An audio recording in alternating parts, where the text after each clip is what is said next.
নমস্কাৰ।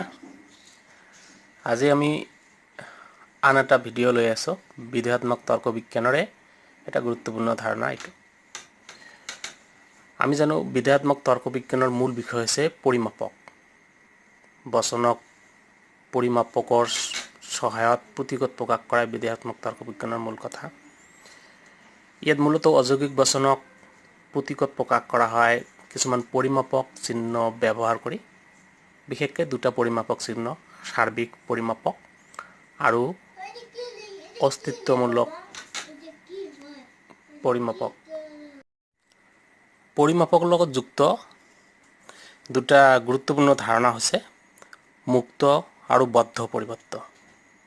গতিকে মুক্ত আৰু বদ্ধ পৰিৱৰ্ত আলোচনা কৰাৰ আগতে আমি প্ৰথমতে সাৰ্বিক পৰিমাপক চিহ্ন আৰু অস্তিত্বমূলক পৰিমাপক চিহ্ন দুটা দুটাৰ বিষয়ে জানি ল'লে বেছি ভাল হয়। ইয়াত সংক্ষেপে কোৱা হৈছে সাৰ্বিক পৰিমাপক প্ৰতীকটো হৈছে এনেকুৱা ফৰ অল এক্স। এইটো সাৰ্বিক পৰিমাপক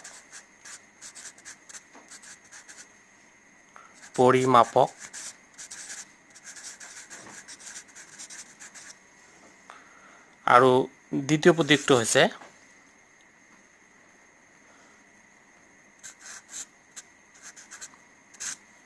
এনেকুৱা, এইটো অস্তিত্বমূলক বা সত্তাত্মক পৰিমাপক বুলি কোৱা হয়। ইয়াক অস্তিত্বমূলক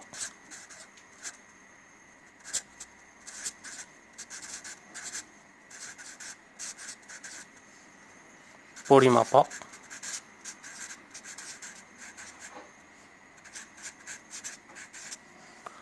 এইটো অস্তিত্বমূলক পৰিমাপক।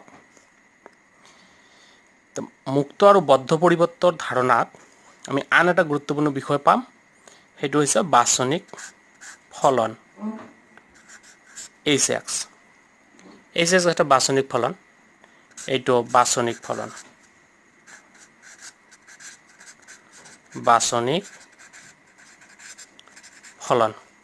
এই তিনিটা বিষয় জনাৰ পিছত আমি মুক্ত আৰু বদ্ধ পৰিৱৰ্ত বিষয় ইজিলি জানিব পাৰিম। এতিয়া এই তিনিটা বিষয়ত দেখা গৈছে তিনিটা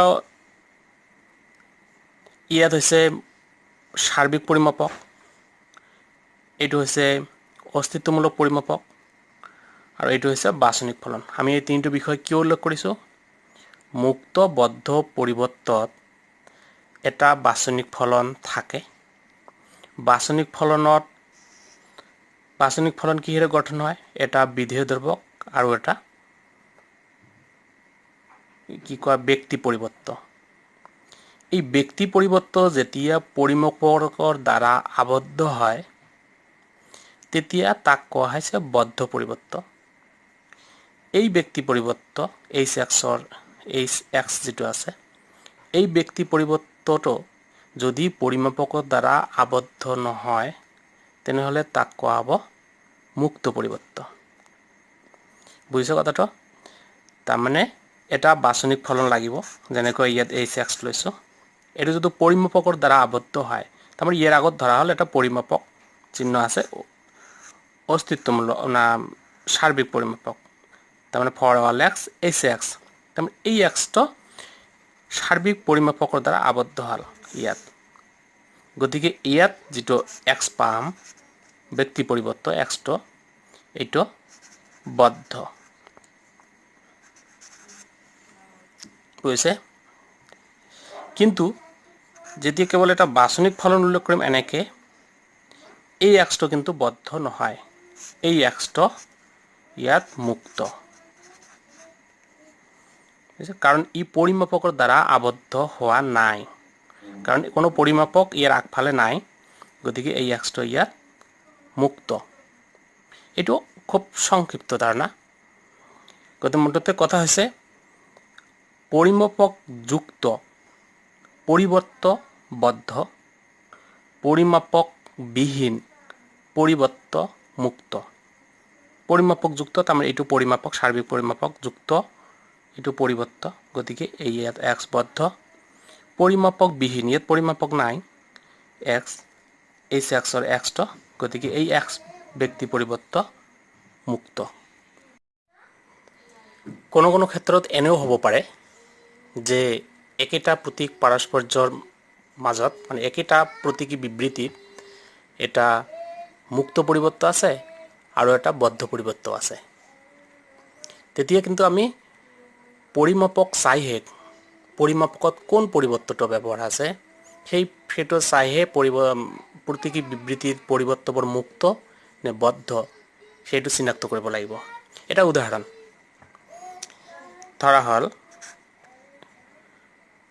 ধৰা হল এই সাৰ্বিক পৰিমাপক দিয়া আছে এনেকে gx implies hy এইটো এটা বিবৃতি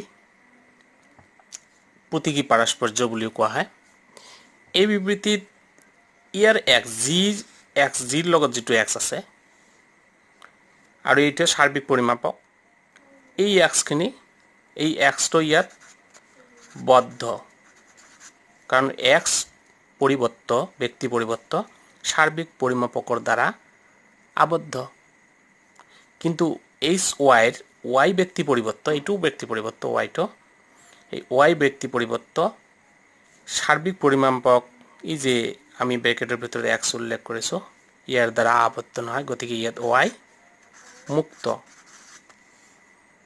হৈছে মানে একেটা বিবৃতি আছে অথচ ইয়াত প্ৰথম x টো হৈছে বদ্ধ কাৰণ ই সাৰ্বিক পৰিমাপৰ দ্বাৰা আবদ্ধ কিন্তু hy ইয়াৰ এই সাৰ্বিক পৰিমাপৰ পৰিসৰ hy লৈকে গৈ পোৱা নাই গতিকে এই y ব্যক্তি পৰিবৰ্ত ইয়াত মুক্ত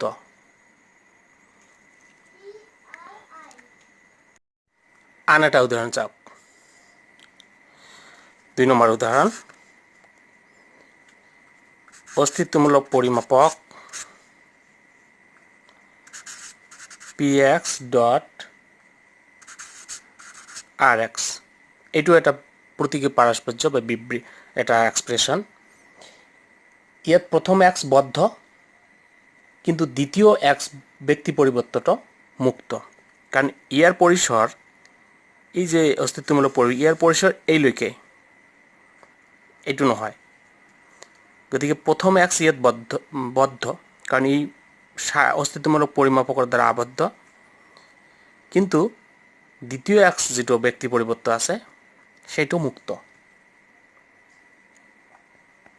কাৰণ ইয়াত px ৰ অস্তিত্বমূলক পৰিমাপক px অস্তিত্বমূলক পৰিমাপকৰ দ্বাৰা আবদ্ধ পৰিমাপকৰ অস্তিত্বমূলক পৰিমাপকৰ পৰিসৰভুক্ত কিন্তু rx ৰ যেটো x আছে সেটো অস্তিত্বমূলক পৰিমাপকৰ দ্বাৰা আবদ্ধ নহয় তাৰ পৰিসৰৰ অন্তৰ্গত নহয় এটি আন এটা উদাহৰণ 3 নম্বৰ উদাহৰণ অস্তিত্বমূলক পৰিমাপকে ললো sx vel বা or fy dot gz ইয়াত x বদ্ধ ইয়াত এই যে x ব্যক্তি পৰিবৰ্তটো বদ্ধ y আৰু z ব্যক্তি পৰিবৰ্তে যে y আৰু z যেটো ব্যক্তি পৰিবৰ্ত আছে এই দুটো ব্যক্তি পৰিবৰ্ত আকৌ মুক্ত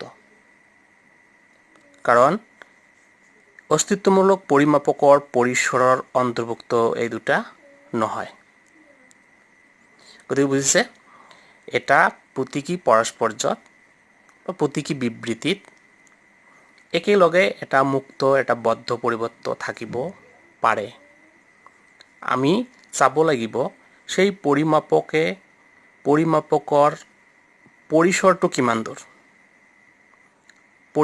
কিমান দূৰ যে পৰিসৰ যিমান দূৰ হয় সেই অনুসৰি এটা পৰিৱৰ্ত মুক্ত নে বদ্ধ বুজিব লাগিব।